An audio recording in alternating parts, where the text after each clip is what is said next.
Hello everybody and welcome back to my review series where I take a look at the new Legend of Korra episodes and I give you my thoughts and my feelings on them. We're finally into the last season, book 4, Balance, and I just have to say before I begin, I might never be more happier that I was wrong than I am right now. And let me explain. My last episode where I did my top 5 likes and dislikes, I said, I'm hoping Korra Season 4 is going to be good. What I didn't tell you guys was I actually believed in my heart that it was probably going to be as bad or worse than Book 3, or what I thought Book 3 was, how bad that was. Again, subjective opinion. You can go back and watch that video if you want to know why I thought it was bad. But, can I just say, I cannot be happier that I'm wrong. And I thought these 2 episodes were just amazing. So let's get into them. Episode 1, after all these years. So it starts out, and I liked seeing the homeless guy living with the spirits that we saw way back in the first season that was helping out Team Avatar when they were dealing with the Equalists, and he was living with the spirits, the homeless man. I thought that was a cool callback. This episode and the next episode in specific, there were lots of callbacks to both the previous seasons in this series and the previous seasons in the first series, and I really appreciate them. And it's because some callbacks I feel like are very forced, and they don't really serve a purpose other than the show saying, remember this used to be a thing. I didn't feel that way for these two episodes. I felt like it made sense that they brought up all the stuff that they did. So I really liked the homeless man coming back. And then I wrote down, oh, Asami, I still love you even though you're 3 years older now. I'm glad that they decided that it was her in Future Industries that helped revamp Republic City. Once again, like I mentioned a couple videos ago about this, I'm happy that they're still finding ways to incorporate Asami into the storyline, even though the story last season was very bending heavy. This season is probably going to be bending heavy as well with the whole Earth Kingdom stuff. But yeah, I'm really glad that she's the one involved, and I just hope we see more of her as a character. I'm glad she's not, back with Mako or something. I just want her to be her own character, not exist as a relationship character to somebody else that makes their character seem most important. I'm glad that she is on her own, in her own character. So yeah, Asami. And then, so Varrick is back. He's with Kuvira and her whole army, I guess. I love him. I think Varrick is fantastic. I love everything about him. I think it's interesting that he did join up with Kuvira, but I guess it makes sense based on we saw last season that he was developing new technologies that had to do with metal. Like if you remember in Book 3, he had like the metallic magnetized suit that he developed. I thought that was pretty cool. I don't know if it's supposed to be the same thing as when we see later on in this episode when the governor of the province submits to Kuvira and then you see like the soldiers coming out in the suits. I don't know if that was supposed to be like a callback to Varrick's suits in episode 3 or if it was supposed to be a callback to Asami's dad's suits that he made like way in the first season. But regardless, I thought it was really nifty. Speaking about Kuvira, I really like how they introduced her as a lowly captain in the previous season. And then now we come back and she's like the leader of this army. And I thought it was a great way to introduce her as a character. And I feel like this is actually tying in other seasons instead of them going back and trying to forcefully pretend they had a cohesive storyline the whole way through. This is how you do it right, everybody. This is what I'm talking about, what I didn't like about last season. You introduce characters beforehand, and then they become more important later on. A lot of people that I know who watch this didn't even, notice Kuvira last season, and then now they're like, oh, this was the chick that was talking with Korra's dad at the last couple episodes. And I was like, yeah, see how they did that? That was pretty cool, wasn't it? I guess the only real major fight scene that we see in this book, or this episode, is when she's dispatching the bandits, and I really liked how she just effortlessly just destroyed them, the 20 bandits. I thought that was awesome. By the way, did you know that the voice actor for Kuvira is Zelda Williams, Robin Williams' daughter Zelda? I think she does an amazing job. I love this character. She has a great way of presenting a character who seems like a nice individual on the outside, but she has some very not evil, but some very morally ambiguous undertones to it. And her threatening to leave all of the bandits to die by the train was ruthless. I loved it. I feel like, I don't even know if she's supposed to be a villain. She comes off to me more like Rathian does in World of Warcraft, where they may be working toward the greater good, but the manner in which they do so is not agreeable to us in WoW or the other main characters in Korra. I really like characters like that, and, you know, I mentioned in like a bunch of my WoW videos that Rathion's one of my favorite characters in the lore, and Kuvira is quickly becoming one of my favorite characters of this season. I hope that they don't just make her, like, unequivocally evil. I hope that it's kind of like a clash of the gray ideologies. You have, like, Kuvira with her mentality about how things should be run, where she's effective but she's ruthless, and then on the other side of the juxtaposition, maybe you have the totally incompetent and pretentious Prince Wu, and then, of course, in between, because they only vaguely hinted about it in this episode, you have, you know, Su Yin, who we didn't see show up, but with the conversation between Opal and her older brother when Kuvira's group arrives at the town, something happened. And I really like that they hinted at stuff like this. This is the way, again, unlike last season, this is the way you subtly introduce important topics. Some big split happened, and all we know is that, I don't even remember his name, but Kuvira's fiancé, the oldest of Su Yin's children, the guy, he left with Kuvira, and the way it came off was Su Yin didn't agree with what Kuvira was doing. So I can't wait to see how that whole dynamic factors into things. Not to mention at the end of episode 2, I'm getting ahead of myself, but when Toph gets thrown into the mix, I'm so pumped to see what happens with all of the Earth Kingdom stuff. But anyway, let's see on my notes. I went all over the place. Just kind of went on a tangent. That's how you can tell that I really like something, when I have a script of notes that I'm trying to read from and I just go wildly off topic and just start randomly talking about a tangent. So, let's see. Back to my notes. I like how they established a split between Kuvira and the Earth Prince, and they only did so with a simple one line from Mako when they introduce the Earth Prince acting like a total idiot. And I don't remember what Mako actually says, but it's something to the effect of, "Oh, they must be Kuvira supporters," when the people throw the pies at the prince. I liked how that's pretty much the only indication they gave to us as viewers, that there is a split between the two ideologies here. That's all they needed to do. I'm so glad they didn't just bash us over the head with it like they did last season and some of those storylines. God, they're getting everything right, and this is what I'm talking about. Let's see. And then, here's my next note. I will read it verbatim.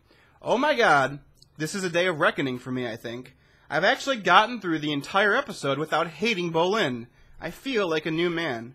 I don't know why it took them this long to make Bolin stop being absolutely retarded. And I'm not even trying to use the word retarded in a pejorative manner.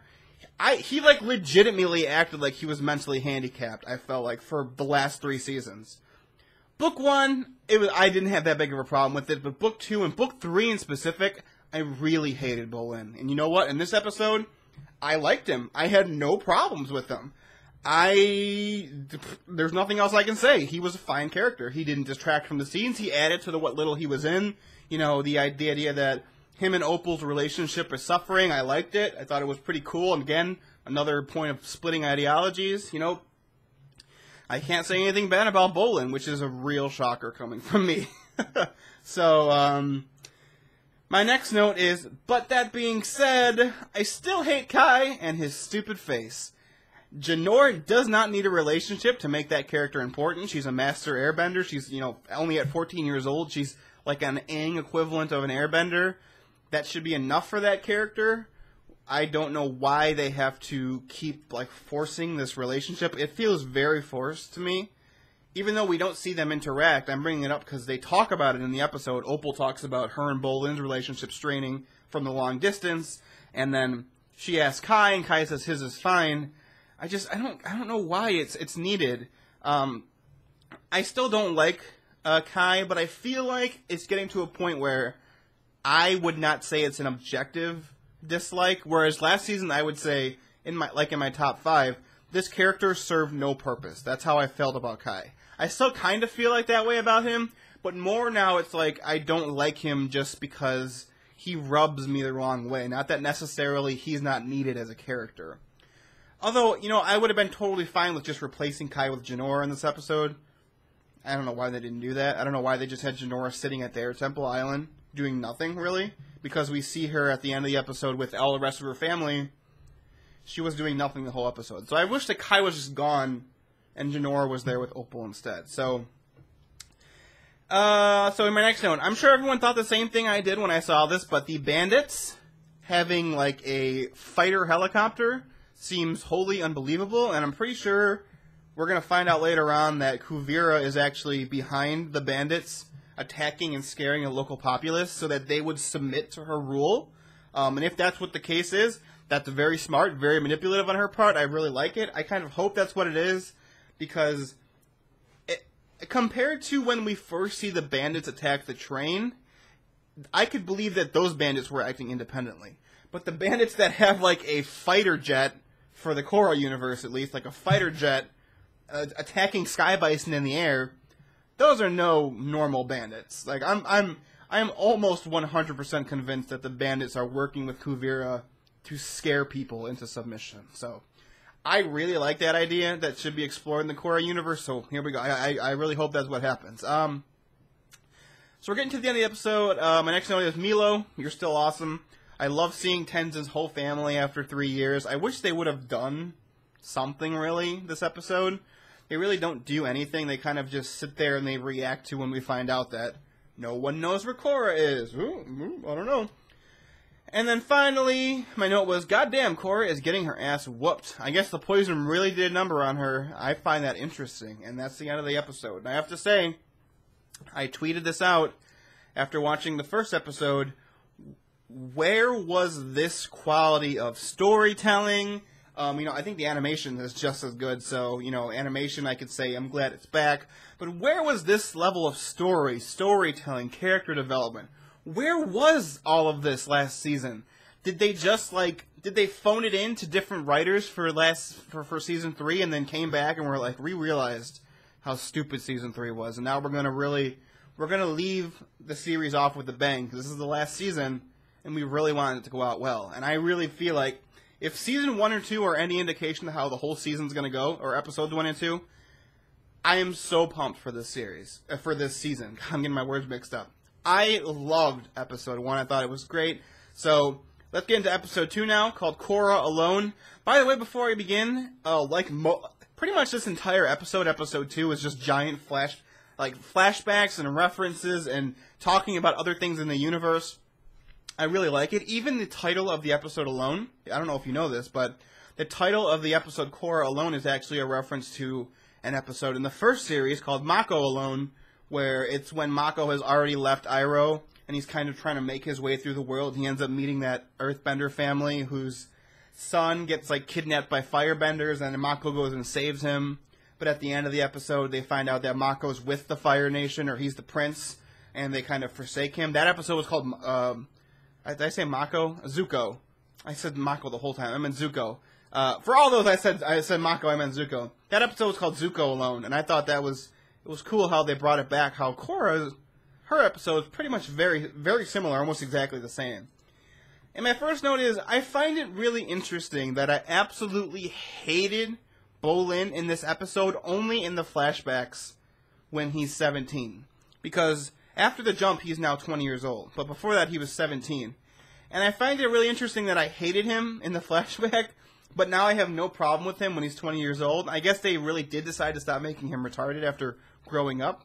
Although, since he was 17 already, he should have kind of been past that. But, as long as we have this new Bolin and not this idiotic one, let's just keep going forward. Korra developers, let's not turn back and make Bolin an idiot again. The past is the past. Let's just leave that character there. Let's go forward now with this new one. I like him a little bit more serious. He can still be funny if he wants.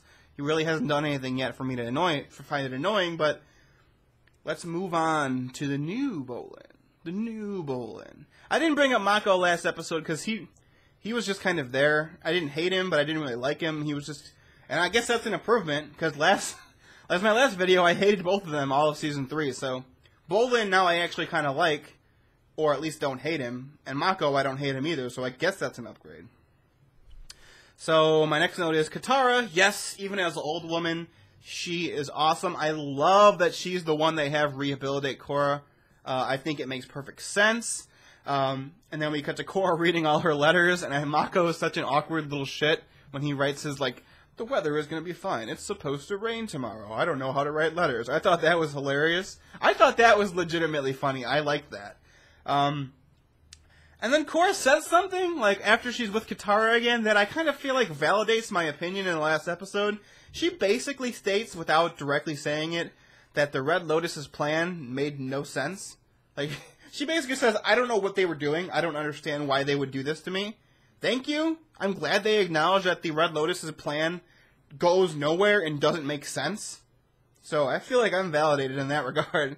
But my next note was, it's a very interesting twist, and I'm very intrigued to see what happens next when Korra sees her avatar form and realizes it wasn't a hallucination because the little dog who ends up becoming a spirit, we find out is the spirit that she meets in the avatar world. The spirit world, the dog recognizes it, so it's not a hallucination. Now, I'm not sure what it can be. Howie and I were talking about this. Maybe it's some kind of spirit, a malevolent spirit that attached itself to her avatar form. Because, like she says, she can't go into the avatar form. So maybe, I don't know. Are they going to bring back Rava again? Because it seems like her connection with Rava is gone right now. Even the spirits are like, we can't sense Rava, so what's going on? Maybe some kind of evil spirit attached itself to Rava, and that'll be kind of like a plot line that'll go through this season where she kind of gets Rava back again and can become the Avatar form. Which would be very interesting if they somehow manage to reconnect herself with all of her past avatars. That's something I've seen a lot of fans talk about maybe they might be doing. I don't know how they would do it, because it seemed like it was pretty clear they established at the end of Book 2, those avatar spirits are gone. She can never talk to them again. But maybe that's what they're going to do. Once she connects back with Rava, she'll somehow be able to talk to all her past lives again. I think that'd be pretty cool, actually, if they did it in the right way. Once again, I'm totally off track of my notes. I'm just kind of going off the cuff now, so let's get back on track. And so then we get to Korra writing to Asami, and then I didn't bring up Asami's note to Korra, and I feel like, I don't know guys, I feel like this episode is inching closer and closer to the fanon that Korra and Asami are going to end up together. I feel like they're getting closer to that. I really think it'd be awesome if they did. I don't really expect them to do it, but I can hope in my heart of hearts that Korra will end up with Asami and neither of them will deal with stupid Bolin or Mako ever again. Who knows? But, and then Korra gets to the Earth Kingdom town. I don't know, I don't think they named it. But it was the guy who was selling fish, and I was watching it, and I was like, it can't be this guy, but it seemed like it. The old guy that sold the first Avatar team in The Last Airbender some fish. Like, there was a couple episodes in the first series, where this dude sells a bunch of fish to Sokka. Is that supposed to be the same guy, or related to him? Because they look very familiar. But, his picture, and this is what I'm talking about when I felt like The Last Airbender got comedy right in this regard, and Korra last season didn't. This specific scene is what I meant. The picture of Aang, when he's, like, holding up the thing, is like, when he's like, I take a picture of Avatar, Aang's picture is my favorite. I lost my shit. That was freaking hilarious. And that's the kind of comedy in The Last Airbender that I felt like Korra was sorely lacking. And you know what? From Mako's letter this season to, the picture, there was something in the first one that I don't remember if I brought up or not that was funny too. Just the prince in general, I think, is really funny as a character. I don't find him annoying at all, even though he's supposed to be like this incompetent boob who only cares about like getting laid. I love that character. I think he's hilarious. I feel like this is the comedic elements from the first series that they finally have gotten to now. And I'm like, I really appreciate it. I think they're doing it right. But then that comedic scene kind of like, I love how it just ends immediately, and it ends with like a punch to the gut when Korra gets taken out with like a little gust of sand from the robbers. When they make it seem like Korra's back now, she's finally gotten over it, and then she gets some sand thrown at her, and she immediately just falls. I thought that was really emotional. It was a very emotional scene. My next line is just simply, "Dat symbolic cutting of the hair, though." I like Korra's new look. I like her short hair. I think it looks really cool. And then they go back to the tree where Vatu was imprisoned to meditate. Again, another great callback to Book 2. I really like all the callbacks and references in this episode. Again, she also sees the mirage of Rava. That was also nice and kind of tragic, too. I thought that was really great. And then we cut to her again chasing this dog, which inevitably becomes, the spirit that she met in the spirit world. And they go into a swamp. And I was asking this on Twitter, and no one seemed to answer me. And I'm not sure if it's right. I still don't have an answer. I think, is this not supposed to be the same swamp that Aang and group in the first series, got trapped in? Like, when they go into the swamp and they meet the swamp benders? Is that not supposed to be the same swamp? I think it is. But I'm not sure if it is a cool callback. That's just what caught my eye when they end up, wandering into a swamp, and I was like, dude, this is a swamp from the first series, guys. And then so here's where the fanboy stuff begins kicking in. When I heard the spirit say, okay, so I saw the trailer before episode 1 came out, and the trailer ends with Korra saying Toph, surprised. And so when I hear the spirit in this episode say, you're not looking for a what but a who, my fanboy radar started going. I was like, they're gonna do it. They're gonna do it this early. Are they really gonna do it this early? Korra, don't be teasing me. Don't be teasing me, Korra. And then, oh my god, Toph. We see Toph. She's awesome. Even as an old woman, they kept her personality exactly the same, and I love it. I like Katara, the old Katara now, but I don't necessarily know if she reminds me of Katara from the first season or series. Season and series. I'm never gonna get that right. I don't know if she reminds me of the Katara from the first series, but this Toph, Zuko as well, I would throw into that bunch. Yeah, kind of. He's a little bit better than Katara, but Toph, she's like the embodiment. She's like the embodiment of her old character. She was exactly the same. And I talked about this. Oh God, I can't remember what I was doing when I mentioned this, but I was on Twitter a couple weeks ago. I was saying something to the effect of, I was either watching something or playing something, and I can't remember what it is right now off the top of my head. I could go look, but that would take a while. But I made a tweet that said something to the effect of, have you ever loved what you're watching or doing so much that you kind of get tears in your eyes? You don't actually start crying, but you get that tear in your eye that you love this so much, what you're doing. When Toph says, hello, Twinkle Toes, I was like, sold! Best season ever. I'm done. They can end it now. I'll be totally fine with it. I had that tear in my eye, and I was like, this is amazing. Korra, you can't play with my emotions like this. I am so happy that Toph is here. I don't have any gripes. I have no gripes about this episode at all. I loved it. I thought this episode was perfect. I thought it was perfect. And I tweeted after I watched it, I was like, this reminds me, this is the quality, this is the level of quality that The Last Airbender was. And I don't know where was this writing for 3 seasons? I loved these 2 episodes. And I desperately hope that they keep it up for the rest of the season. Whereas before I watched these, I was not expecting it to. Now I have my hopes up, which means that if they get dashed, I'm going to be very salty about that shit, guys. So, I really desperately hope that they keep up the quality of writing and storytelling this season, because based on these 2 first episodes, it's almost perfect. It is as close to perfect, I think, as I could get. I'm one of those people who don't generally think something can be perfect, absolutely perfect, but goddamn if this was not close. The only negative thing I could even remotely imply is I really hope that Toph isn't just going to show up for the next episode, which, based on the preview, the next episode is about the Earth Prince's coronation, but whatever. Her next appearance, whenever Toph's next part is in the show, I really hope she doesn't just help Korra get back her spirit and then that's done and we don't see her anymore.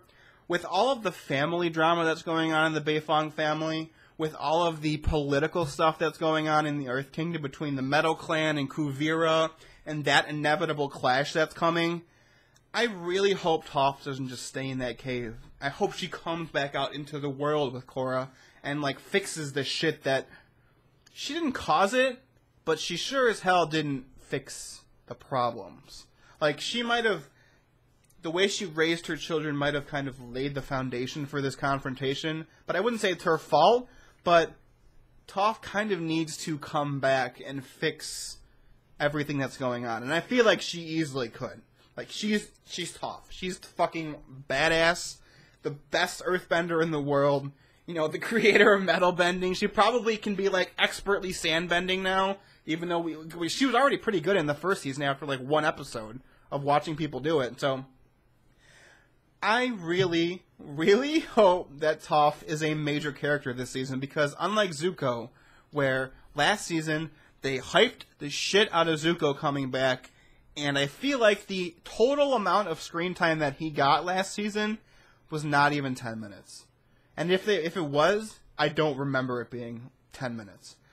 I want Toph to be a main character this season. And even if she dies at the end from whatever, that's fine. If she's a main character, I feel like Korra struggles with referencing and bringing back old characters from the first series, because then us fans are like, we want to know more about what happened, and I feel like they get angry at that, but they can't walk this line where they're referencing them and bringing them up for a little bit and then just shove them off in a corner and expect us not to remember that they are still alive. Like, I'm kind of annoyed that it took them this long to get Katara to come back. This is not a criticism of the 2 episodes, but just as, like, the whole series as a whole. Katara is awesome. Like, she's an awesome character. She should be a little bit more involved. I understand what their counter would be, which is like, we want this new series to be about these new characters. But you don't like forget all your old lore when you're making a new story. Bring them back. Reinforce it. They don't have to be main characters. I hope Toph is, but I'm not saying Katara or Zuko had to be. But be more than just a cameo. Like, they could be a secondary character, but don't just have them be a cameo. Like, that's what I'm desperately hoping Toph is not, just a cameo. And you know what? If any character that's alive from the first series who wouldn't be just a cameo, based on their personality, it's Toph. So, I'm super pumped. Like I said, this is the last air... We've approached it. I don't remember what episode I was talking about. God, I don't remember, but last season I said something to the effect of, we are almost approaching the last Airbender levels of awesomeness with whatever episode I was talking about. We are there now. We have gotten there. We went from, like, pretty okay to, I feel like, really shitty in season 3. Now we're way up here where the last Airbender was. I just hope it stays there. So, thanks for watching, everyone. Leave your thoughts about the episodes in the comments below. I feel like this might be the only episode where I don't get flack, because I kind of loved everything, so, you know, maybe give me a thumbs up just for that alone. But, feel free to leave any questions, any comments, you know, if you like this and you like my channel. I never really say this on these videos, but, you know, feel free to subscribe and like these videos. Share them with people you think, you know, would find them interesting. That really helps me out.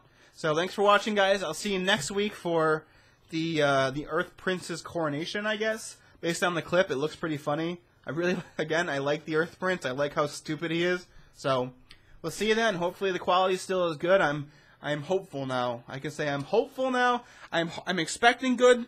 I'm hoping things are going to be good. Korra, just don't disappoint me. Thanks, guys. I'll see you then. Farewell.